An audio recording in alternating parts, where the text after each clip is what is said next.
Hey guys, before I get to today's topic, I'm going to show you a photo of the painting that I referred to in the last video. I got it the other day and it's on the wall and I absolutely adore it. It's so much prettier than it was online. And I'll show you a picture about right now.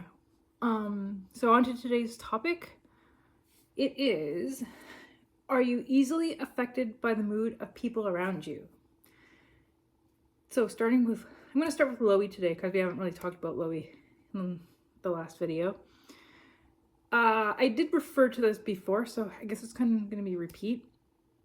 He definitely is. I think I mentioned before that when I'm upset and in a upset or a yelly mood, an angry mood, he kind of wants to escape and basically take off outside. And I mentioned before that if people are yelling around him and he can't escape, then he will try to, it seems like he almost does an appeasement behavior, but he'll try to go and jump on people. And so, yeah, we know he's definitely affected by the moods of people around him. I think he also seems to sense moods of other dogs. He had a dog friend that we don't see too much anymore, unfortunately, because she kind of stopped playing with them. So she had an incident with a different dog and she kind of started having fear behaviors. And so she did the lying on the back, kind of submissive pose, and he would try to get her to play and she didn't, and he kind of just said, okay, well, he didn't really actually say it, of course, but it was almost like he was like, okay, I'll back off and like give you space. And so yeah, he basically was like, oh, I don't really know what's going on here, but yeah, I see that you're in some fear. And yeah, that's kind of it for Lowie, because I mean, I guess he also does kind of sense when things are happy around too. But he doesn't do as much behaviors for excitement. Maybe we don't really get that excited, so maybe that's why. Maybe we should try it and see what happens. But mainly this video is going to be about me, because this is kind of the topic that literally started everything for me. For some reason, a couple years ago, I kept getting anxious, and it was for no reason. Things were fine. And then I kind of started putting the pieces together that it started after I was working with teenagers. Often we would talk about things like the teachers seeming to be dismissive of the students or whatever, and they were pretty upset about situations that were going on in the school. And I would feel anxious afterwards.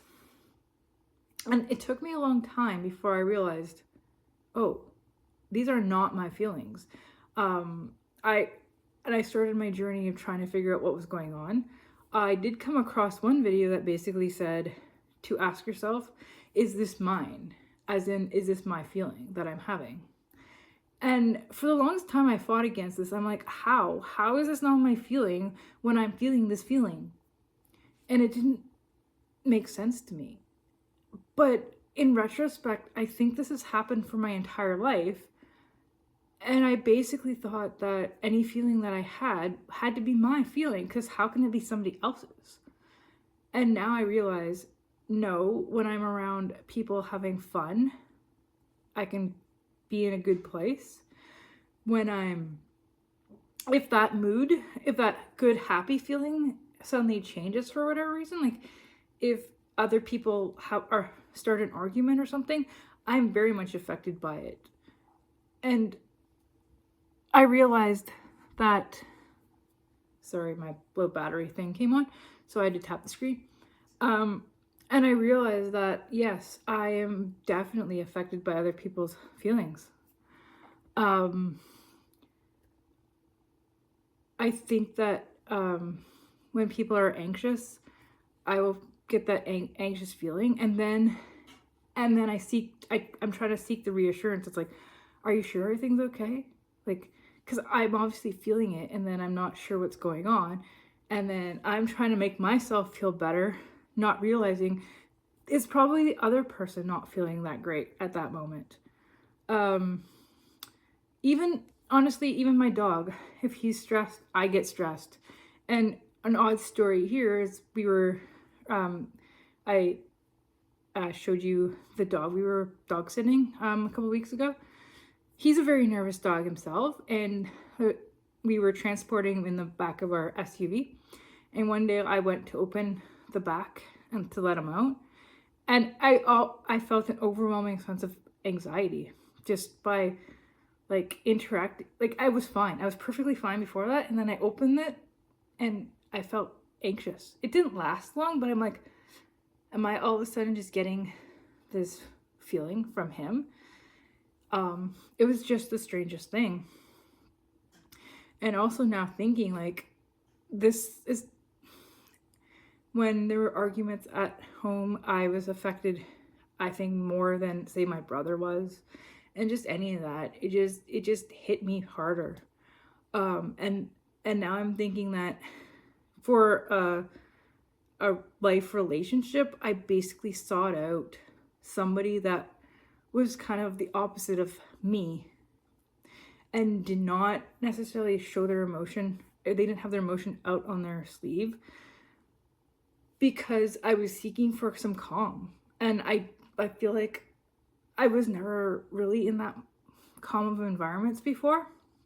And I found that in Dan, because you could push his buttons, but if you don't push his buttons, he's relatively calm. He basically, unfortunately, he learned how to hide his feelings growing up through bullying and such. And he kind of used it as a survival mechanism. But for me, having that calm and not having like the emotional distress, or even good emotions, like that can be overwhelming too, to be honest. And like just not having that 24/7 probably is what attracted to me in retrospect. Obviously, I don't know for sure, but it was definitely one of those things I was like, oh, I need to be around this person for the calm, because I need to be calm. I don't think it works so much anymore, because yeah, I'm just a little bit of an anxious, depressed person often, unfortunately. So maybe I should embrace his calm more and try to have that affect me rather than my own emotions, because sometimes your own emotions do affect you and they're not necessarily the best. Anyway, I think that was all I wanted to say for this one. So for a recap, yeah, we are definitely both affected by the emotions of others around us. So I will see you on the next one.